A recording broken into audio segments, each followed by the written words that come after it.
అమెరికాలో మరోసారి కాల్పుల ఘటన కలకలం రేపింది. సియాటెల్ నగర కేంద్రంలో జరిగిన కాల్పుల్లో పలువురు గాయపడినట్లు అధికారులు తెలిపారు. ఘటనానంతరం భారీగా పోలీసులు మోహరించి సహాయక చర్యలు చేపట్టారు. ప్రజలు ఆ ప్రాంతానికి వెళ్లవద్దని, ఘటనా స్థలానికి దూరంగా ఉండాలని అధికారులు హెచ్చరికలు జారీ చేశారు. కాల్పులకు గల కారణాలు, నిందితుల వివరాలపై దర్యాప్తు కొనసాగుతోంది.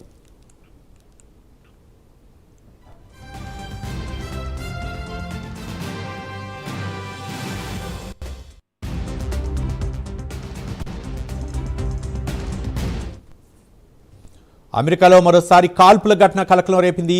సియాటెల్ నగర కేంద్రంలో జరిగిన కాల్పుల్లో పలువురు గాయపడినట్లు అధికారులు తెలిపారు. ఘటన అనంతరం భారీగా పోలీసులు మోహరించి సహాయక చర్యలు చేపట్టారు. ప్రజలు ఆ ప్రాంతానికి వెళ్లవద్దని, ఘటనా స్థలానికి దూరంగా ఉండాలని అధికారులు హెచ్చరికలు జారీ చేశారు.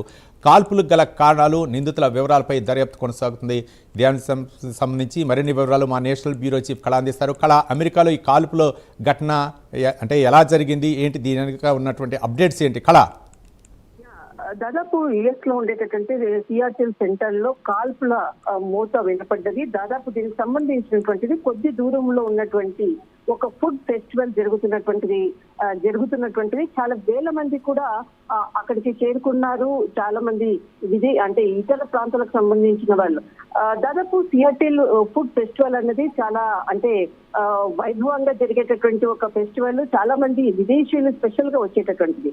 ఇందులో దాదాపు అంటే ఏదైతే అక్కడ అంతర్జాతీయ మీడియా అందిస్తున్నటువంటి సమాచారం ప్రకారంగా కొద్ది దూరములో కాల్పుల మూత దాదాపు టప్ అన్నటువంటి శబ్దం మేము విన్నాము. దాదాపు 7-8 రౌండ్ల శబ్దాలు విన్నాము అన్నటువంటిది మాత్రమే ఒక బ్రేకింగ్ న్యూస్ అని చెప్పవచ్చు. అది ఇన్ఫర్మేషన్ చెప్పడంతో ఒక్కసారిగా కూడా పోలీసులంతా కూడా అక్కడికి ఆ ప్రాంతానికి చేరుకుంటున్నారు అన్నటువంటిది మాత్రము అక్కడ స్థానికులు అందిస్తున్నటువంటి సమాచారం. దాదాపు ఇది బైట్ ఆఫ్ సియాటిల్ అన్నటువంటిది చాలా ఫేమస్ అయినటువంటి ఫుడ్ ఫెస్టివల్. ఇక్కడ దగ్గరలోనే కాల్పులు జరిగాయి అన్నటువంటిది ఇక్కడ ఇంటర్నేషనల్ మీడియా అందిస్తున్నటువంటిది. కానీ ఈ కాల్పులకు సంబంధించినటువంటిది ఇంకా కారణాలు తెలియాల్సి ఉంది. కానీ కాల్పులు జరిపినటువంటి వ్యక్తులకు అక్కడ ఉండేటటువంటి సెక్యూరిటీ వెంటనే అలర్ట్ కావడం, వారిని ఆధీనంలో తీసుకున్నారు అన్నటువంటిది మాత్రం సమాచారం అందుతూ ఉంది. కానీ అక్కడ చాలా మంది కూడా గాయపడ్డారు అన్నటువంటి వార్తలు వస్తున్నాయి. చాలా మంది ఆ ఫెస్టివల్ లో పాల్గొనడానికి రావడం జరిగింది. అందులో భాగంగానే కొంతమంది గుర్తు తెలియని వ్యక్తులు లోపలికి ప్రవేశించి కాల్పులు జరిపారు అన్నటువంటిది. కానీ వాళ్ళు ఏ ప్రాంతానికి చెందిన వాళ్ళు, దేని కొరకు ఈ కాల్పులు జరిపారు అన్నది మాత్రం ఇంకా దర్యాప్తు బృందం రంగంలోకి దిగింది. ప్రస్తుతం మాత్రము కాల్పులు జరిపినటువంటి వ్యక్తులను మనం చూస్తున్నటువంటి విజువల్స్ అది ఇంటర్నేషనల్ మీడియాకి సంబంధించిన వాళ్ళు సమాచారం ప్రకారంగా ఎందుకు చేశారు అన్నది మాత్రం ఇంకా కారణం తెలియాల్సి ఉంది.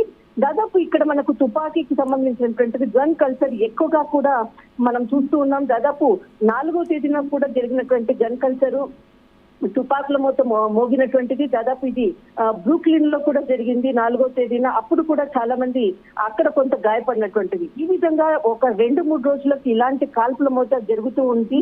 కానీ ఈ రోజు మరొకసారి ఒక ఫుడ్ ఫెస్టివల్ అయినటువంటి బైట్ ఆఫ్ సియాటిల్ ఉత్సవం జరుగుతున్నటువంటి సందర్భంలో ఈ కాల్పుల మోత జరిగింది. దీనికి సంబంధించినటువంటి ఎంతమంది గాయపడ్డారు, దీనికి గల కారణము, దీనికి ఈ విధంగా కాల్పులు జరపడానికి గల వ్యక్తుల యొక్క హిస్టరీ కూడా పూర్తి దర్యాప్తు బృందం రంగంలోకి దిగింది. ప్రస్తుతము ఆ వ్యక్తులకు సంబంధించినటువంటి కొంతమంది పోలీసులు అంటే ఇక్కడ వారి ఆధీనంలో తీసుకోవడం జరిగింది. పూర్తి సమాచారం మరికొంతసేపట్లో ఇటు ప్రెస్ మీట్ వేదికగా కూడా వెల్లడించేటటువంటి అవకాశం ఉంది.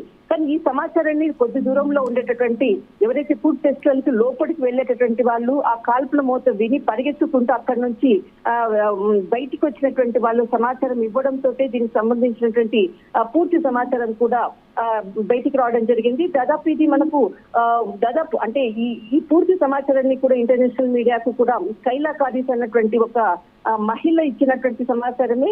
దాదాపు ఇంకా కూడా కాల్పులు జరుగుతూనే ఉన్నాయి అన్నటువంటి మాత్రం వార్తలు వస్తూ ఉన్నాయి. రైట్, థ్యాంక్ యూ కళ.